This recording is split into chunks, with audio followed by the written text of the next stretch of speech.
All இந்த வீடியோவில் study plan 2025 பற்றி தான் நம்ம டீட்டெயிலாக என்ன பண்ண போகிறோம்னா பார்க்க போகிறோம். ஓகே, அதுக்கு முன்னாடி பேசிக்கான தேவையான பொருட்கள் என்னென்னு பார்த்தீங்கன்னா ஸ்கூல் புக்ஸு, ஸ்கூல் நோட்ஸு, இல்லை நீங்கள் ஏதாவது ஒரு கைடு யூஸ் பண்ணிட்டுருங்க அந்த கைடு, இல்லை பிடிஎஃப் வச்சு படிச்சுட்ருக்கீங்க அப்படின்னா பிடிஎஃப், இது எல்லாமே உங்கள் கிட்ட கையில் இருக்கணும். ஓகே, மொபைலில் இருக்கிறது கூடாது. ஓகே, இது ஃபஸ்ட்டு முக்கியமான விஷயம், உங்கள் கையில் இருக்கணும், இன் ஹேண்ட். ஓகே, உங்கள் கையில் இந்த விஷயங்கள் இருக்கணும். ஓகே, அடுத்து என்ன பண்ணணும்னு பார்த்தீங்கன்னா புக் பேக்கில் இருக்கிற 1 வேர்டு, புக் பேக்கில் இருக்கிற 2 மார்க்கு, அடுத்து 3 மார்க்கு, அடுத்து 5 மார்க், இதை ஃபஸ்ட்டு நல்ல தெளிவாக படிச்சுக்கணும். இந்த இன்சைடு கொஷின் இருக்குது பார்த்தீங்களா, இது டீச்சர்ஸ் அல்லது ஸ்டாஃப், ஓகே, அவங்க சப்ஜெக்ட் எடுக்கிறவங்கக்கிட்ட இல்லைனா உங்கள் டியூஷன் மாஸ்டர் யார்ட்டையாவது கேட்டு அந்த இம்பார்ட்டன்ட் கொஷின்ஸ் என்னன்னு சொல்லி நோட்டில் எழுதி வச்சு திருப்பி ரிவைஸ் பண்ணணும். ஓகே, இதுதான் ஃபஸ்ட்டு முக்கியமான விஷயம். School books, school notes, guide அல்லது பிடிஎஃப் உங்கள் கையில் இருக்கணும், மொபைலில் இருந்தால் போதாது.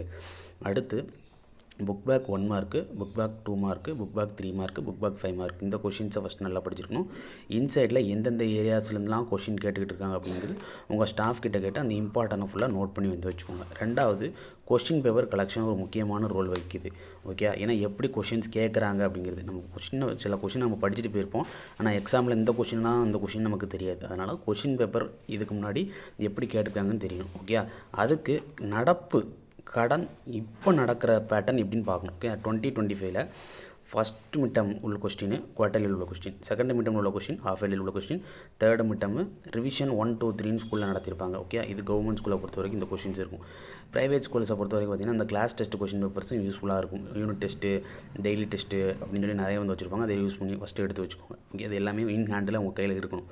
ஓகே, அடுத்து லாஸ்ட்டு 5 இயர் பப்ளிக் கொஷின் 2019 2024 வரைக்கும் ஒரு வருஷத்துக்கு 2 கொஷின் வரும். ஓகே, அப்போ மொத்தம் எத்தனை வருஷம் ஆச்சு? 19, 20, 21, 22, 23, 24, மொத்தம் 6 வருஷம் ஆச்சு. ஓகே, அப்போ 6 × 2ன்னு போட்டாலும் 12 கொஷின் பேப்பர் ஆச்சு ஒவ்வொரு சப்ஜெக்ட்டுக்கும். ஓகே, அந்த சப்ளிமெண்ட்ரி எக்ஸாம் செப்டம்பரில் நடக்கும். இந்த ஃபெயில் ஆகிருப்பாங்க பார்த்தீங்களா மார்ச்சில், அவங்களுக்கு நடக்கிற எக்ஸாம் செப்டம்பரில் நடக்கும். ஓகே, இதுதான் இம்பார்ட்டன்ட் கொஷினே. ஓகே, இந்த ஒரு வீடியோவை பார்த்துட்டு டிஸ்ட்ராக்ட் ஆகாமல் இதே ரிப்பீட்டடாக ஃபாலோ பண்ணிகிட்டே இருங்க. இம்பார்ட்டன்ட் கொஷின் என்னதுன்னு நிறைய சேனல்ஸில் போயிட்டு நீங்கள் பார்க்குறத விட கண்டென்ட்டை பாருங்கள். ஓகே, இப்போ ஒரு கொஷின் எனக்கு புரியல, ஓகே, இப்போ ஆக்சியல் எனக்கு டெரிவேஷனில் புரியல அப்படின்னா அந்த கண்டென்ட் நீங்கள் என்ன பண்ணலாம், ஃபாலோ பண்ணிக்கலாம். ஆனால் இம்பார்ட்டன்ட் கொஷின் அப்படிங்கிறது இந்த ஏரியாவில் தான் இருக்கும். ஓகே, நம்ம கவர்மெண்ட் ஸ்கூலை பொறுத்த வரைக்கும் இந்த கொஷின்ஸு ப்ளஸ் டீச்சர்ஸ் கிளாஸில் வச்சுருக்க டெஸ்ட்டும் யூஸ் பண்ணி, ப்ரைவேட் ஸ்கூலை பொறுத்த வரைக்கும் இந்த கிளாஸ் டெஸ்ட்டு அதிகமாக நிறைய வச்சுருப்பாங்க. இது எல்லாமே பஞ்ச் ஆஃப் உங்கள் கையில் இருக்கணும். ஓகே, அப்போ தான் ஒரு லெசனில் எந்தெந்த கொஷின்ஸ் இம்பார்ட்டனாக கேட்டுக்கிட்டு இருக்காங்க அப்படிங்கிறது உங்களுக்கு தெரியும். இதுதான் மோஸ்ட் இம்பார்ட்டன்ட் கொஷினே சொல்ல போனால். ஓகே, அதுலேயும் இந்த பப்ளிக் எக்ஸாம் கொஷின்லேயே பார்த்திங்கன்னா இம்பார்ட்டன்ட் என்ன கேட்டிருக்காங்க நமக்கு தெரிஞ்சிடும். ஓகே, அது போக இந்த ஃபஸ்ட்டு மிட்டம் குவார்ட்டர்லி, இல்லைனா second midterm half yearly, third midterm revision 1 and 2. Okay, இந்த கொஷின்ஸ் நம்ம கையில் இருந்ததுன்னா இந்தந்த கொஷின் முக்கியம் அப்படிங்கிறது நமக்கு தெரிஞ்சிடும். ஓகே, அடுத்து கிவ் ப்ரையாரிட்டி கொடுத்து தான் ஒவ்வொரு சப்ஜெக்ட்டையும் நம்ம என்ன பண்ணணும், படிக்கணும். Okay, and this videos for 11th and 12th. Okay, 11th and 12th priority எப்படி கொடுக்கணும் பார்த்தீங்கன்னா, ஃபஸ்ட் குரூப்பாக இருந்தாங்கன்னா மேக்ஸு, ஃபிசிக்ஸு, கெமிஸ்ட்ரி, இதுக்கு தான் ப்ரையாரிட்டி கொடுக்கணும். ஏன்னா மேக்ஸில் ப்ராப்ளம்ஸ் அதிகமாக இருக்கும், ஃபிசிக்ஸில் டெரிவேஷன்ஸ் அதிகமாக இருக்கும், கெமிஸ்ட்ரியில் ஈக்குவேஷன்ஸும் தியரி கண்டென்ட் தான் இருக்கும். ஓகே, அடுத்து 4வது தான் பயாலஜி அண்ட் கம்ப்யூட்டர் சயின்ஸ். பயாலஜியை பொறுத்த வரைக்கும் பயோபாட்டனி, பயோசுவாலஜி, அந்த சுவாலஜியா இல்லைன்னா பாட்டனியா எது உங்களுக்கு ஈஸியாக இருக்கும் அதை ஃபஸ்ட்டு ப்ரையாரிட்டி கொடுத்து, ரெண்டாவது பாட்டனி. இப்போ சிலவங்களுக்கு சுவாலஜி ஈஸியாக இருக்கும். ஓகே, இப்போ என்னோட பாயிண்ட் ஆஃப் வியூவில் சுவாலஜி ஈஸியாக இருக்கும், பாட்டனி கொஞ்சம் கஷ்டமாக இருக்கும். ஓகே, அதுமாதிரி உங்களுக்கு எது ப்ரையாரிட்டி அதை பார்த்துக்கோங்க. அடுத்து கம்ப்யூட்டர் சயின்ஸ். ஓகே, இதையும் பார்த்துக்கோங்க. ஓகே, இதான் லீஸ்ட்டு. இது ஃபஸ்ட்டு ப்ரையாரிட்டி கொடுத்து படிக்க வேண்டியது, இது செகண்டு, இது தேர்டு. ஓகே, சிலவங்களுக்கு பார்த்திங்கன்னா எனக்கு மேக்ஸ் ஈஸியாக இருக்குது, ஃபிசிக்ஸ் ஈஸியாக இருக்குது, அப்படி ஃபிசிக்ஸ் கஷ்டமாக இருக்குது அப்படின்னா அதை ஃபஸ்ட்டு ப்ரையாரிட்டி கொடுங்க. ஓகே, ஆனால் கஷ்டமான சப்ஜெக்ட்டை ஃபஸ்ட்டு என்ன பண்ணுங்கள், வைங்க. ஓகே, இது எதுக்கு கஷ்டமான சப்ஜெக்ட்னு சொல்லிட்டு, இல்லை தான் அக்கௌண்டன்சி, காமர்ஸ், எக்கனாமிக்ஸ், இதை வச்சுக்கலாம். ஓகே, 4வது பார்த்திங்கன்னா கம்ப்யூட்டர் அப்ளிகேஷன் யூஸ் பண்ணிக்கலாம். இல்லைன்னா இன்னொரு குரூப் இருக்குது. ஓகே, இந்த 3 சப்ஜெக்டும் அக்கௌண்டன்சியை ஃபஸ்ட்டு படிச்சுட்டு பிஸ்னஸ் மேக்ஸ் உள்ள குரூப் என்ன, பிஸ்னஸ் மேக்ஸை தான் ஃபஸ்ட்டு படிக்கணும். ரெண்டாவது என்ன படிக்கணும் பார்த்திங்கன்னா அக்கௌண்டன்சியை படிக்கணும். ஓகே, ஏன்னா பிஸ்னஸ் மேக்ஸில் உள்ள மேக்ஸ் தான் ஃபஸ்ட் குரூப்புக்கு ஈக்குவலாக உள்ள மேக்ஸ் மாதிரியே என்ன பண்ணணும் இருக்கும். ஓகே, பிஸ்னஸ் மேக்ஸை ஃபஸ்ட்டு படிச்சுட்டு அக்கௌண்டன்சி ரெண்டாவது, 3வது என்னது காமர்ஸ். ஏன்னா லெசன்ஸ் காமர்ஸில் அதிகம், 4வது இதுக்கு ப்ரையாரிட்டி கொடுக்கணும். ஆனால் ஃபஸ்ட் குரூப் பொறுத்த வரைக்கும் ப்ரையாரிட்டி இப்படி கொடுக்குறது நல்லது. 1, 2, 3. ஓகே, இல்லை எனக்கு கெமிஸ்ட்ரி தான் கஷ்டமாக இருக்குது அப்படின்னா இது உங்களோடது. ஆனால் மேக்ஸை ஃபஸ்ட்டு இதாக வைங்க. ஏன்னா மேக்ஸை பார்த்திங்கன்னா மெஜாரிட்டி ஆஃப் த 90 மார்க்ஸ் நம்மளே எழுதுகிற மாதிரி தான் இருக்கும். ஓகே, அதனால தான் மேக்ஸை ஃபஸ்ட்டு ப்ரையாரிட்டியாக நான் வந்து சொல்லியிருக்கேன். அதே மாதிரி இங்கேயும் பார்த்தீங்கன்னா பிஸ்னஸ் மேக்ஸ் தான் மெஜாரிட்டி. பிஸ்னஸ் மேக்ஸ் அண்ட் அக்கௌண்டன்சின்னு பார்த்தீங்கன்னா ரொம்ப மெஜாரிட்டியாக இருக்கும். இப்போது கம்ப்யூட்டர் அப்ளிகேஷன் குரூப் பார்த்தீங்கன்னா ஃபஸ்ட்டு அக்கௌண்டன்சி படிக்கணும், 2வது காமர்ஸு, 3வது எக்கனாமிக்ஸு, 4வது என்ன படிச்சுக்கலாம், கம்ப்யூட்டர் அப்ளிகேஷனும் வந்து படிச்சுக்கலாம். இந்த ப்ரையாரிட்டி கொடுத்து படிங்க. ஓகே, இல்லை பியூர் சயின்ஸ்னு பார்த்தீங்கன்னா ஃபிசிக்ஸ், கெமிஸ்ட்ரி, 4வது வந்து 3வது என்ன பார்த்தீங்கன்னா பயோவாட்ரி, பயோசுவாலஜி அப்படின்னு பியூர் சயின்ஸ் குரூப் வந்து படிச்சுக்கோங்க. ஓகே. அடுத்து 4th வந்து பார்த்தீங்கன்னா ஸ்டடி பிளான் டேபிள். இது வந்து நீங்களாக க்ரியேட் பண்ணுறது தான். ஓகே, ஒரு நாளைக்கு அட்லீஸ்ட் 4 ஹவர்ஸ் படிக்கணும். ஒவ்வொரு சப்ஜெக்ட்டுக்கு ஒவ்வொரு நேரம். ஓகே, மேக்ஸுக்கு 1 மணி நேரம், ஃபிசிக்ஸ் 1 மணி நேரம், கெமிஸ்ட்ரிக்கு 1 மணி நேரம், பயாலஜிக்கு 1 மணி நேரம் அப்படின்னு நான் ஒதுக்கியிருக்கேன். ஓகே, ஆனால் ஒரு 8 ஹவர்ஸ் இந்த டைமில் வந்து படிக்கிறது கொஞ்சம் சேஃப்டி. நான் அந்த பிப்ரவரி மந்த் வந்து நம்ம வந்து ஃபுல்லாக வந்து டில் பிப்ரவரி மந்த் வரைக்கும் நம்ம படித்தது தான் என்ன பண்ணணும்னு பார்த்தீங்கன்னா மார்ச்சில் எக்ஸிக்யூட் பண்ணணும். அதனால தான் நான் சொல்கிறேன் பிப்ரவரி மந்தில் ஒரு 8 மணி நேரம் படிக்கிறது நல்லது. ஆனால் மினிமம் ஒரு 4 ஹவர்ஸ் படிக்கணும். ஓகே, மீதி 1 ஹவர் என்ன ப்ரையாரிட்டி கொடுக்கணும்னு பார்த்தீங்கன்னா அதை சொல்ல அங்கே மறந்துட்டேன். இந்த 4 சப்ஜெக்ட்டையும் படிச்சுட்டு 5வது என்னன்னு பார்த்தீங்கன்னா இங்கிலீஷ் அண்டு தமிழ். இதுக்கு ஈக்குவலாக வெயிட்டேஜ் வந்து கொடுக்கணும். ஏன்னா இது ரெண்டும் தான் மார்க் என்ன பண்ணும், பூஸ்ட் பண்ணும். ஓகே, ஃபஸ்ட் ஆனால் மேக்ஸு, 2வது ஃபிசிக்ஸ், 3வது கெமிஸ்ட்ரி, 4வது பயாலஜி இல்லைனா கம்ப்யூட்டர் சயின்ஸ். ஓகே, அதை படிச்சுட்டு 5வது என்னது இங்கிலீஷ் அல்லது தமிழ். ஓகே, ரெண்டுத்துக்குமே ஈக்குவல் ப்ரையாரிட்டி கொடுக்கணும். தமிழுக்கு எவ்வளோ ப்ரையாரிட்டி கொடுக்கணுமோ அதே மாதிரி என்ன பண்ணணும், இங்கிலீஷ்க்கு ப்ரையாரிட்டி கொடுக்கணும். ஓகே, அதே மாதிரி இங்கிலீஷ்க்கு ஒரு நாளைக்கு என்ன பண்ணுறோன்னு பார்த்தீங்கன்னா 1 மணி நேரம் டைம் வந்து என்ன பண்ணியிருக்கேன்னு பார்த்தீங்கன்னா அலாட் பண்ணியிருக்கேன். ஓகே, பிப்ரவரி மந்த் அப்படிங்கிறதுல 8 ஹவர்ஸ். அப்போ ஒரு சப்ஜெக்ட்டுக்கு இப்போ 8 ஹவர்ஸ் போட்டிங்கன்னா மேக்ஸுக்கு 2 மணி நேரம், ஃபிசிக்ஸுக்கு 2 மணி நேரம், கெமிஸ்ட்ரிக்கு 2 மணி நேரம், பயாலஜிக்கு 2 மணி நேரம் அப்படின்னு. ஏன்னா health is very must important. Okay, அதனால் ஒரு 8 மணி நேரம், ஒரு 8 ஹவர்ஸ் ஆஃப் ஸ்லீப், ஒரு 8 மணி நேரம் ஸ்கூலுக்கு போகிறது அப்படிங்கிற மாதிரி வந்து கான்செப்ட் வந்து வச்சுக்கலாம். ஓகே, அடுத்து ப்ரையாரிட்டி. ஓகே, ஈஸியான லெசனை ஃபஸ்ட்டு நல்ல தெளிவாக படிச்சணும். அதுக்கு ஹை ப்ரையாரிட்டி வந்து கொடுக்கணும். அது நம்ம படிக்கிறவங்களுக்கு சிலவங்களுக்கு ஒவ்வொரு லெசன் வந்து ஒவ்வொரு மாதிரி ஈஸியாக இருக்கும், கஷ்டமாக இருக்கும். ஓகே, இதை பேஸ் பண்ணி இண்டிவிஜுவல் சப்ஜெக்ட்ஸ் நான் போடும்போது நான் பின்னாடி சொல்கிறேன். அடுத்து மீடியமாக இருக்கிற லெசனுக்கு 2வது ப்ரையாரிட்டி வந்து கொடுக்கணும். அடுத்து கஷ்டமான லெசனை கடைசி தான் படிக்கணும். ஓகே, ஈஸியான லெசனை ஃபஸ்ட்டு படித்து நல்லா வந்து தெளிவாக வச்சுக்கணும். 2வது மீடியம் உள்ள லெசனை தெளிவாக வச்சுக்கணும்.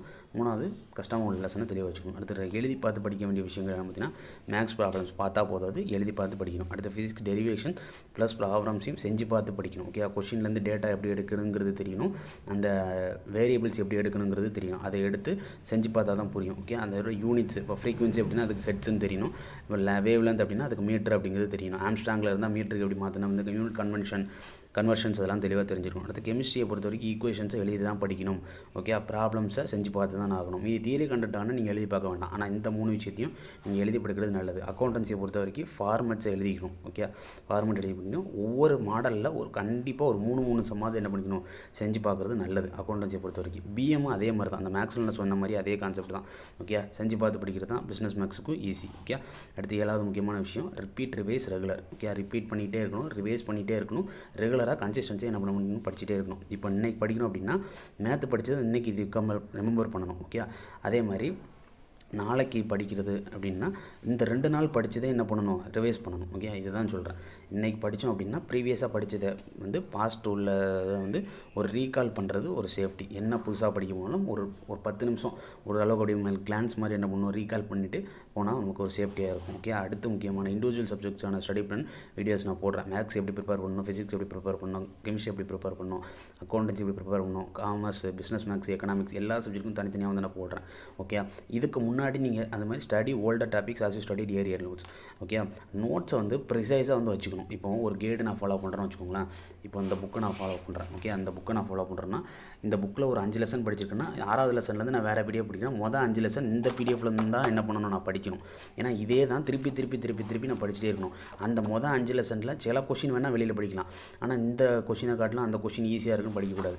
நான் ஃபஸ்ட்டு எந்த பிடிஎஃப் வச்சு இல்லை எந்த புக்கை வச்சு எந்த கைடை வச்சு படிச்சனோ அதே தான் என்ன பண்ணணும், திருப்பி ரீகால் பண்ணணும். Don't go for many resources நம்ம கையில் கண்டிப்பாக கம்மியானதாக இருக்கணும். இப்போ ஃபிசிக்ஸாக 3 ரிசோர்ஸ் 4 ரிசோர்ஸ் நான் ஃபாலோ பண்ணுறேன். ஓகே, ஒன்று பிடிஎஃப் வச்சுருக்கிறேன், ஒருத்தவங்க பிடிஎஃப் வந்து வச்சுருக்கிறேன், அடுத்து நோட்ஸ் வந்து வச்சுருக்கிறேன், 4வது புக்கு. இந்த மாதிரி கொஞ்சம் கம்ப்ளீட்டடாக ஓகே ப்ரிசைஸாக உங்கள் கையில் இருக்கணும். ஓகே, இதுதான் இதுக்குள்ளே தான் நான் படிக்க போகிறேன் அப்படிங்கிற மாதிரி இருக்கணும். ஓகே, ரிசோர்ஸஸ் தேடி அந்த சென்டரில் ஈஸியாக கொடுக்குறாங்க, இல்லை இந்த ஸ்டூடெண்ட் ஈஸியாக வச்சுருக்காரு, என் ஃப்ரெண்டு ஈஸியாக வச்சு படிக்கிறாங்க அப்படின்னு சொல்லி நிறைய ரிசோர்ஸை தேடி போகக்கூடாது.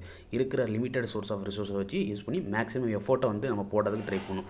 மேக்ஸிமம் எஃபோர்ட் தான் நமக்கு மார்க்கை பூஸ்டப் பண்ணி தருமே தவிர சோர்ஸஸை நம்பி நம்ம என்ன பண்ணக்கூடாது, போகக்கூடாது. ஓகே, அது மாதிரி பழைய டாபிக் எந்த புக்கில் எந்த பிடிஎஃப்ல படித்தோமோ அதே தான் என்ன பண்ணணும், திருப்பி ரீகால் பண்ணணும். புதுசாக உள்ள டாபிக் வந்து எது வரைக்கும் படிச்சுக்கலாம் அப்படின்னு பார்த்தீங்கன்னா, இப்போ எக்ஸாம் மார்ச்சில் ஆரம்பிக்கும் அப்படின்னா பிப்ரவரி மந்தோட நம்ம படிக்க வேண்டியதை ஃபுல்லாத்தையும் என்ன பண்ணிக்கணும், முடிச்சுக்கணும். ஓகே, திருப்பி எழுதி பார்த்து படிக்கிறது நல்லது. ஓகே, டெய்லி நீங்கள் இந்த கொஷின்ஸை எழுதி பார்த்து படிச்சிங்கன்னா கண்டிப்பாக நம்ம சொன்ன மாதிரி ஒரு 550க்கு மேலே வந்து ஈஸியாக வந்து ஸ்கோர் பண்ணிடலாம். 570க்கு மேலே வந்து வாங்கிடலாம். ஓகே, அந்த க்ரியேட்டிவ் கொஷின்ஸை பற்றி யோசிக்காதீங்க. ஓகே, க்ரியேட்டிவ் கொஷின்ஸை பற்றி இப்போதைக்கு யோசிக்க தேவையில்லை.